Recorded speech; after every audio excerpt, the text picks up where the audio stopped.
Hello everyone, it is Joe here from Omnipoke, the channel that brings you guys everything Pokemon. If you're looking for PTCGO codes, including the stuff from Vivid Voltage, make sure you go ahead and check out the Potown store. You can get a 5% discount on your orders using the code Omnipoke. For today's video, we are looking at a straight Aegislash VMAX archetype. This really came about when I was testing the Orbeetle VMAX deck that was trying to buy a bunch of turns using Mallow Lana's, Gourmandise from Snorlax and Lillie's Pokédolls, and I thought, you know, there's a lot of weaknesses around trying to play this Orbeetle deck. First of all, you're really pants against hammers, you really have no win condition against Zamazenta, and your damage output is kind of still lackluster, even though you're doing all of these eerie beams, and really you're frustrating your opponent and making life difficult for them, which is great and all, but there's no real payoff. So I went looking for other VMAX options, and I think Aegislash VMAX is a really interesting one. You can do very similar things to the Orbeetle. You can use the new coating Metal Energy to try and remove that awkward fire weakness, and we can have pretty much a very similar shell here, but you can also just start attacking with the guy and ultimately doing a lot more work with your Aegislash VMAX. Now, it does put it in the line of fire a little bit more, but you can be slightly more tanky with the VMAX here because we have metal goggles, similar to what we've seen with Lucario and Melmetal, to be honest.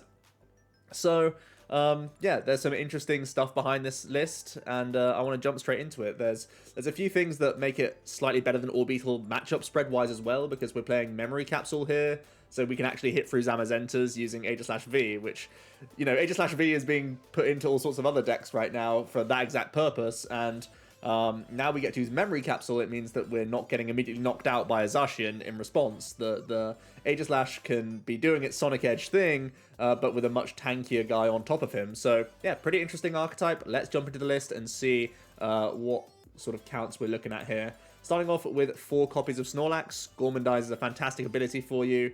It allows you to leave the Snorlax in the active as a nice one-prize Pokemon, and you can draw your hand up to 7 cards. And that's really what makes the Tag Call engine so good here. Typically, the Tag Call supporters are making you discard a bunch of cards, so you end up sort of running out of hand size to continue trying to spam these powerful effects. But with the Snorlax, it means you can actually, you know, take full advantage of these by topping up your hand size again with Gourmandise. The whole time as well, you're giving up individual one-prize cards, which means your reset stamps are going to be better when you just throw 2 VMAXs at your opponent. That's going to be the whole strategy here, similar to previous greens-based lists in many ways, where you give your opponent some meaningless one-prize Pokemon and some dolls along the way, and still make them go through 2 VMAXs. That's kind of the strategy here, so Snorlax is fantastic for that.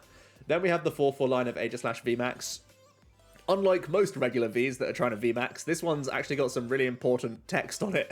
It's a 210 hit point, basic metal type. Obviously being metal's good because we have Metal Saucer for energy acceleration.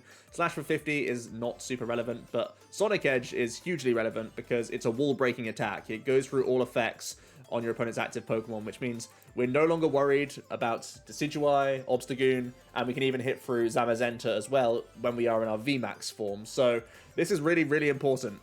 It means we can be this solo attacker, but not be worried about any wall in the format, which is just so insane when you think about it, compared to pretty much every other list that's trying to do the same thing that we're doing with Aegislash here, that just kind of scoops at certain matchups. This list doesn't have to do that, which is pretty awesome. So yeah, this Aegislash V has a really, really good Sonic Edge attack to bear in mind.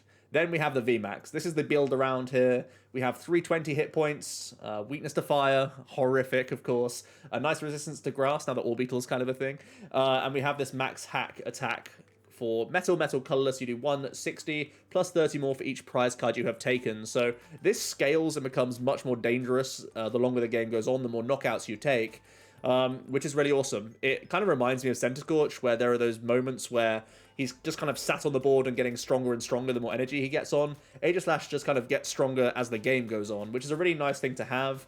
160 isn't a great start. You're really looking to two-shot your first, you know, tag team or your first regular V Pokemon even, and sometimes that can get a little bit awkward, especially two-shotting even V Maxes, of course, which isn't ideal, but we're hoping that the amount of healing that we can do ourselves and the Slowing down we can do with our opponent by just maneuvering in and out of Snorlaxes and Dolls and that sort of thing. Gives us time to actually work in the max hack. And once you've taken that first, 2 prize knockout, 3 prize knockout, as the game goes on, the max hack gets way more dangerous and really, really strong. So yeah, really like having this option in here, and it's a fantastic attack to sort of sit on in the late game, because you just have to literally like promote your Aegislash and announce an attack and you've won the game, which is a nice feeling to have. I think you'll agree. Onto the trainers then. We're playing 1 copy of Pokécom. I kind of just like the extra option, the extra search out to the VMAX, but also being the midway point that can also get you a Aegislash V or a Snorlax in those opening turns if you happen to draw into some other pieces, which is nice. So I'm preferring this to Evo Incense. We're playing 2 copies of a couple trainers. We're playing 2 copies of Tag Call, so we can pick out our supporter cards, which is fantastic. 2 copies of Reset Stamp. Like I said, you're looking really to get 2 Snorlax knocked out, 1 VMAX knocked out, and then you're going to stamp your opponent and make life even more awkward for them, which is pretty cool. Some 3-ofs of Switch, because Snorlax and Aegislash are both really, really chonky. We have 3 copies of Lillie's Pokédoll. I don't think you need the full 4 in this 60 like you do with Orbeetle, because you're actually attacking so much more, but still having Mallow Lana and then a nice Lillie's Pokédoll pivot, or just sending them up there while you're trying to Marnie or stamp your opponent and buy yourself turns, always a good deal. So that's a nice thing to have in the list. I'm playing 3 copies of Metal Saucer. I kind of want to weave in a 4th. A 4th copy makes you a little bit safer around hammers, and should mean that you can actually try and be proactive against the ADP matchup. I think that's the thing I found most difficult so far, is that you kind of want to be using a max hack as quickly as possible against ADP, because you're looking to 2-shot that guy, and as soon as the ADP is out the way, then you're 1-shotting Zacian. But if they GX attack and then you still haven't like dealt with that ADP, or at least set it up to be knocked out, things get kind of rough from there. So the 4th Saucer could potentially also help that route. But for now, we're just playing 3 copies. I'm hoping it means we can get into that max hack a little bit more quickly and have those turn to attack turns, which are actually pretty big. So the Saucer's definitely good here. I can definitely see a 4th copy, but a lot of the time they can just sort of sit in the hand. We're only playing Viridian plus 8 metal, so they're not always live, but it's so good when you get the value of them, and it means that you can get that second one online quite quickly as well. So you know how good the card is. You've seen it in ADP this whole time and in Luke Metal, and Aegislash is trying to do the same thing here. Then we just have 4 copies of Quick Ball. Obvious, you want to access your Aegislash as quickly as possible. You want to get 2 developed every single game, and you want to probably give up 2 Snorlax most games, so quick balling those obviously going to be important. For stadiums, we're playing 1 copy of Chaotic Swell. It's going to be a nice disruptive stadium for any deck in the format, but most specifically the fire archetypes. You're trying to stop those giant hearths. We are playing Coating Metal. That doesn't mean that like every matchup is still fine. You're still worried about Center Scorch getting too large too quickly. You're worried about Baby Blacephalon accumulating too many fire energies, so Swell going to be important there. But I still like having 1 Viridian Forest in the deck, just because it is Guzma Hala searchable, and it means we can start, hopefully then, having extra activations for our Metal Sources. We have 4 Quick Ball, 1 Viridian, and then every Tag Call supporter is also discard synergy, so hopefully it means that we can access more metals to liven up our sources ASAP. From there, we have 2 copies of each of the tag team supporters. I find them all really useful, to be honest. Cynthia and Caitlin, nice for reloading. If you're in a defensive matchup, getting more Mallow Lanas. If you're trying to be aggressive, sometimes more Boss's Orders are required. And those are the 2 ones that I find myself using Cynthia and Caitlin on the most. Sometimes Marnie as well for extra disruption. But the flexibility is nice, and you do have turns where you're just, looking for an extra dig into your deck, and Cynthia Caitlin can provide that. 2 copies of Guzma Hala. It's a nice option, definitely early on. It's going to get you your tanking tools. It's going to get you coating metal energy. It's going to access Viridian if you want to find Saucer activation as well. So Guzma Hala, very good in the list as well. And yeah, access to goggles definitely is a nice thing. It means you're protecting yourself from early Gust Zacian knockouts against even like Luke Metal and stuff like that. And you're trying to make yourself more tanky in the ADP matchup. That's where I found it most useful. It also is obviously helpful against like Poison Eternatus and stuff like that, where you stop the abilities from working on you. But stopping an ADP going Ultimate Ray into Brave Blade after their GX attack is really important. So the math is that they would be doing 180, and then you heal for 60, and then you're still in range of the Zacian to knock you out. But if you have the goggles on, it goes back down to that 150. So then if you do Mallow Lana, you're out of range and safe on the bench. And that's actually super duper important, because it makes your win rate a lot higher because they always have boss. It's ADP, for goodness sake. So yeah. Then we have the couple copies of Mallow Lana. Again, it's one of those cards where I think a third copy wouldn't be that unrealistic. I think possibly going down to 1 Sinlin and having the third Mallow Lana isn't ridiculous. I think it's actually very reasonable. So you can definitely consider that. Mallow Lana, doing those healings on the Aegislash, you want to try and make these two go the distance. So yeah, healing them up, going to be really important. Then we have 2 copies of Marnie for some hand disruption. Hopefully the idea is that you can Gormandize immediately after, so you grow your hand size back up while your opponent is hopefully having some stumbling turns to give you some more time. 2 boss, as you know, for gusting things up. The one annoying thing about max hack, the 160 sounds like a great number in your head, but then you remember that Dedenne does have a resistance to metal. It's never really been that relevant before, but it's relevant now, so you can't just take an easy 2-prize knockout on Dedennes, unfortunately. So you have to wait until you've actually knocked something out to then start bossing up to Dedennes, which is a small pain, but you have to live with it. And then we're playing 3 copies of Bird Keeper, I think alongside the Switches and the Mallow Lanas and the Tag Calls. Gives us plenty of outs to move out of our Snorlax when we want to take advantage of him and in those opening turns. Bird Keeper, again, keeps you digging when you've already got a large hand size thanks to Snorlax in the first place, so that's also pretty good. We are playing those 2 copies of Memory Capsule. I think this is what's going to give us a very decent chance against Lucario and Melmetal decks. You're essentially playing a mirror match, but you're not Brave Blading turn by turn, so you don't have to constantly find pivots the entire time, which is a huge headache for Luke Metal. So the idea is we have 2 Sinlin, 2 Mallow Lana. They probably have the same number. You have your 2 Memory Capsule, and then Max Hack is going to be fantastic at knocking out any Zacian, and also going to be really good at dealing with Lucario and Melmetal later on in the game, that they basically always put down because they want a full metal wall in any game, but essentially it means that you can constantly Sonic Edge into Zamazentas at the very least, so you're not immediately walled, which a lot of these other lists with a similar engine like this, the Doll Snorlax plus Big Dude kind of engine, none of those other options have that, and we do, so Capsule's pretty pog there. And then we have the double goggles. Like I said, it's a great math fixer to, especially against ADP. I think it's super important. It's important if Poison Eternatus is still a thing, and it just keeps you out of range out of all sorts of random stuff that I found so far already. Like, it kept me out of range of a random Charizard deck that was playing Leon as their 4th Leon to do 330, and then you reduce it by the goggles, and I had Coating Metal. It's really weird. Just extra health is good, you know? It's not extra health, it's reduction, but it's the same thing, right? And it's even better. So yeah, Coating Metal, going to be the Guzma Hala target so that you can stop that awkward fire weakness. Yes, fire decks can be playing Giratina, but at least make them have it, you know. And then the 8 Metal, hopefully giving us synergy with Saucers. One thing I have thought about when you are playing double Guzma Hala and Tag Call, you could think about playing 1 copy of Call Energy, or sorry, Capture Energy, that's the one, to then get yourself earlier access to potentially Snorlax or Aegislash. At the moment, though, I just want to have the extra Saucer synergy. I think it's a bigger deal for the ADP matchup to just have more basic metals. It's up to you, though. Playing 7 and 1 capture certainly is a fine deal.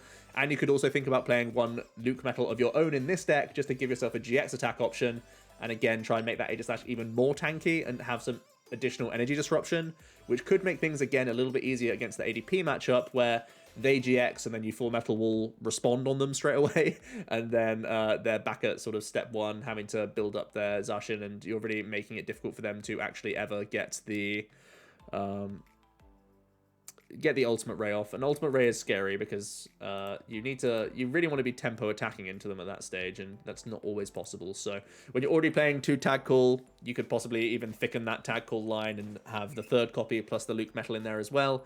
Kind of up to you. I think it would be reasonable still to play 1 copy of Luke Metal in here. But regardless, that's enough ranting and rambling about the deck. Essentially, when I saw, like, I've seen Snorlax with Colossal and Dolls, and I've seen Snorlax with Orbeetle and Dolls, and I thought both of these just, like, instantly scoop to certain decks in the format right now. And although this deck is kind of still awkward against Fire, which is the same as Orbeetle, right? Hopefully we at least wall break. And I think you have slightly better game plans against certain decks. I think definitely against ADP, I found Orbeetle like terrible against ADP. But this feels kind of better, so we'll see. We'll see. I still think ADP is kind of awkward, but looks like we have a good start here. We have Energy Drop, we have our main basic, we have a Doll, and we can Gormandize. Looks like we are up against a Fire deck, which is slightly awkward, but as long as we can access early coatings, I don't think it's a huge problem. I am going to com here because it's extra value from Snorlax. So our random one of com coming in clutch straight away. We do have all 3 coating metals. If we are up against what's it called? Center Scorch, they actually can radiating heat off your coating metal energies, so do be aware of that play. It's happened to me already when I've been testing this deck, so just something to bear in mind. We're going to munch a bunch and get some hand advantage back here. Didn't draw into any VMAXs, didn't draw into any sources or value of the sort. I actually really want to try and find Guzma Hala or Tag Call as quickly as possible. That's the biggest card we want to find. We are up against Center Scorch, incidentally. I have actually beaten Center Scorch with this deck. It's not unsurmountable. The list I played against didn't play Giratina. So they were doing those radiating heat plays.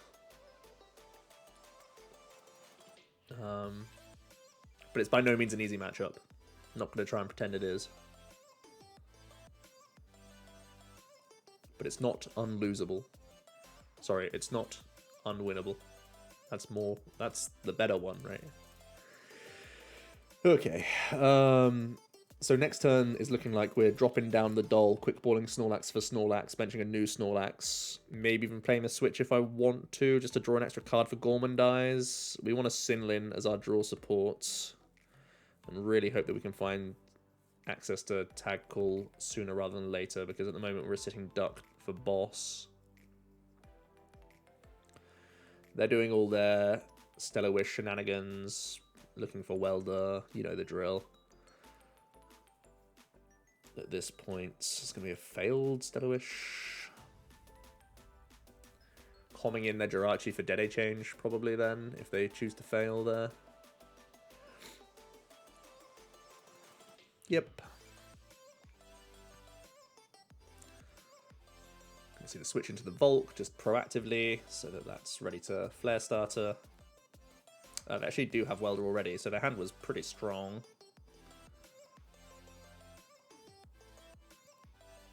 Don't know why you wouldn't Welder before the com, though. You probably Welder before the com, right?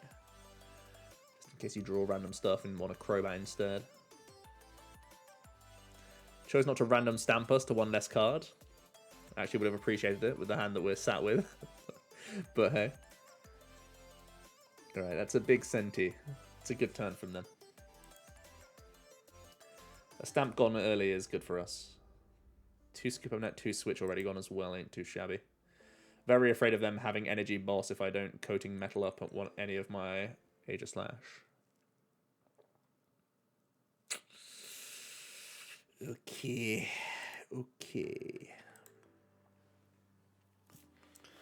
So, I don't need boss's orders too quickly. I can quick ball away the boss and get it back, though. That's smarter.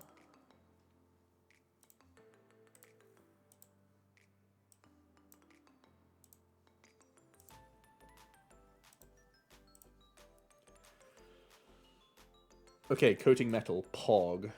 You love to see it. Now we can get big and protect our energy as well. We will make another Napmeister. We will do this, and I think drawing 2 cards is fine, because I want to keep all of these options. Okay. If we draw an energy here... Okay, no energies. I'd like to be proactive and start hitting the Senti before it gets like a steam train, you know?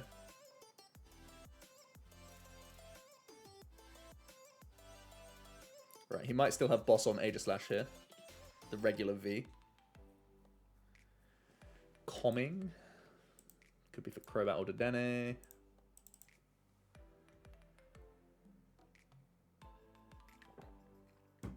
It's instead the Pain Train himself. 4, 8, 12, 16, 20 right now. He's just going to high heat for 110. That's really, really good for us. Okay. Mallow Lana into our next Snorlax is a play. Goggling this man to make him out of Gust High Heat sounds good as well. Bird keeping into the other Snorlax, or bird keeping into a doll to try and hit energy card is also a play. Yeah, I think I prefer bird keeping to get an energy down. I think we bird keep into the doll. And then assess our situation. Energy drop is lovely. I don't want to VMAX just yet because it's EZ prize cards right now. I will goggle on though. I think we just stick with the safe man.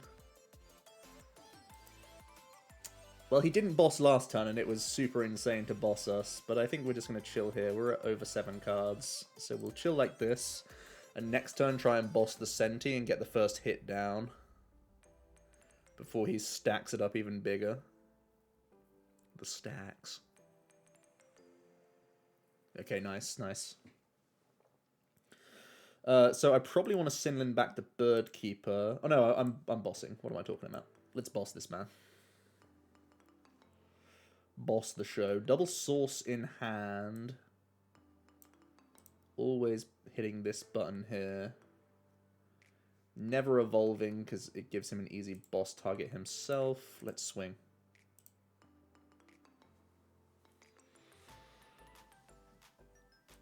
If he does have Giratina plays or anything like that, we can source a Saucer Sinlin and hope to find energy card and respond KO anyway. The only thing we don't have right now is hand disruption set up, if that is the case. Proactive hash slinging slash is pretty good though. You like to be the first one getting meaningful damage on the big man, that's for sure.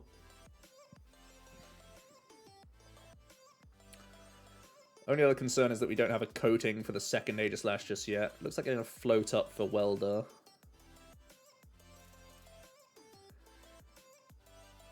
They're at 4, 8, 12, 16, 20, 24, 28 with the Welder. They can 32 us. Oh, they can't. With the Welder 1 attach.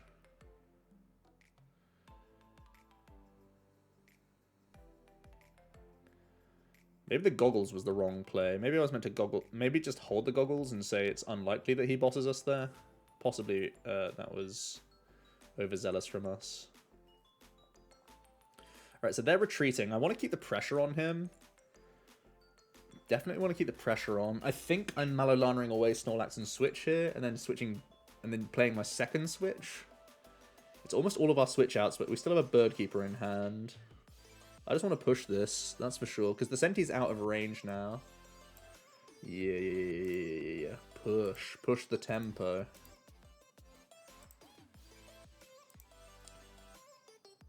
Aegislash is like gravity. All it needs is a little push.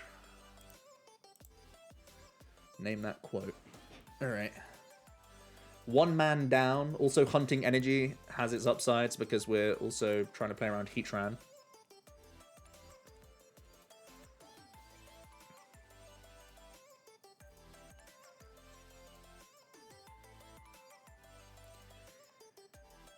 If he wants to sit behind Jirachi, we probably have to Bird Keep next turn, but there's also some... okay, so maybe I should have got rid of the second VMAX in my hand right now.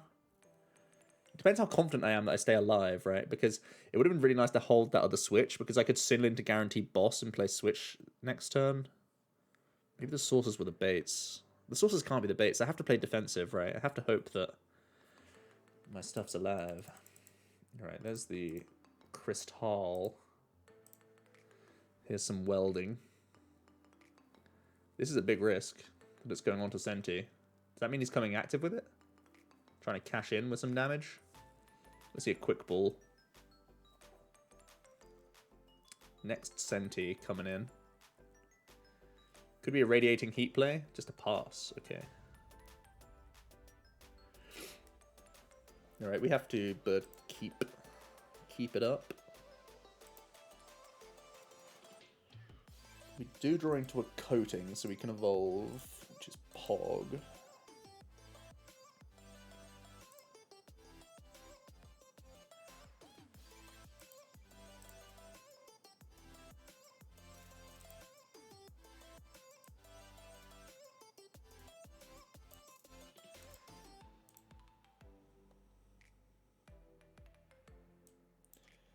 How much do I want to stamp him? Stamping's okay. I just need to try and work to boss.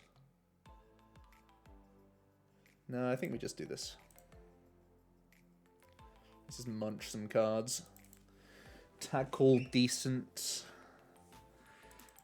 I think if he doesn't start hitting into Snorlax, like, it's so bad for him to hit into Snorlax. I think we get to Sinlin boss this turn. 4, 8, 12, 16, 20, 24. He can't weld it and boss, so he probably just weld us here.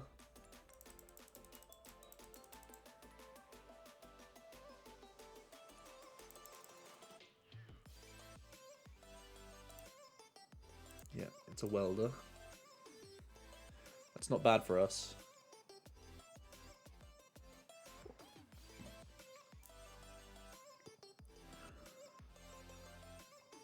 There's the next big man. And he's going to pass. Okay, so we definitely Sinlin back boss this turn, no matter what. Do I want to keep the Tag Call in the deck? We've only drawn one Mallow Lana so far. Okay, okay. I think I still do this. Boss man. Okay, that's lovely. That's lovely. We take those. So he goes 1, 3, 1, 2, 3, 4 hits. Even if I bench this, 2, 4, 6, 7, 8 cards in my hand. So benching it doesn't actually help me at all. Okay, so we just pass. Double Hash Slinger, ready to rumble. That's our second Sinlin, right? Yeah, that's our second Sinlin. So the problem is I boss finish the Senti that I started. And then he still has a Senti that will not be able to kill us right now unless he welds to the same one again. If he welds to the same one again, do I have to hit that one first? And so I'm going through 2 VMAXs. I go hit, he can somehow... He can... Oh, okay, that's really actually still dicey for us. Okay, we'll see how he plays it. I think we're still kind of looking to stamp in between some of these hits. Okay, so he gives us this one. Can he weld to the back? If he can't weld, I'm feeling pretty comfy. Okay, bossing is better than welding.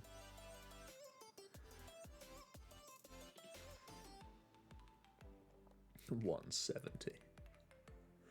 What's he like? What is he like? So cute. You're so cute, though. Your damage is so cute, Center Scorch.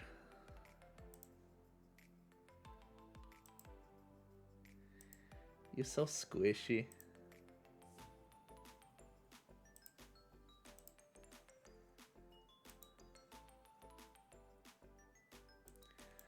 Alright, we're gonna hack this man.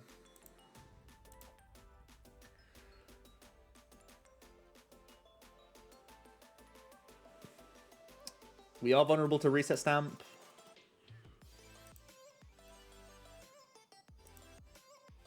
That's the only fear right now. If we get stamped, we have to Gormandize, and he could, in theory, get a huge Senti and beat us that way. Here it comes. We drew boss, though. That's pretty unlucky for him, to be fair. That's actually unlucky that we drew the perfect 2 cards. Like, even... So, he can't kill the active this turn, so an energy is also, like, in theory, the perfect card, because I can just 2-shot through the Senti. Or I would, like... Yeah, like, there's nothing else that can tank, unless he puts down another regular Center Scorch V this turn and makes another VMAX. So, like, he's doing all the right things, but he still loses to an energy card or a boss, and we just have to draw the boss, which makes it a 1-turn game rather than a 2-turn game. But he's so far out on the Aegislash. Like, yes, the boss looks lucky, but he's not doing enough to KO, so I can just max hack, attach, and then I'd still have the game. So, I don't feel that bad, because we were in such a silly position. We drew the other boss. By the way. Nice. Nice win against Center Scorch. I told you you could do it. Told you can beat Senti. We actually 6-0'd Center Scorch. You can... Turns out Aegislash can 6-0 Senti. Huh. Is there something behind this deck?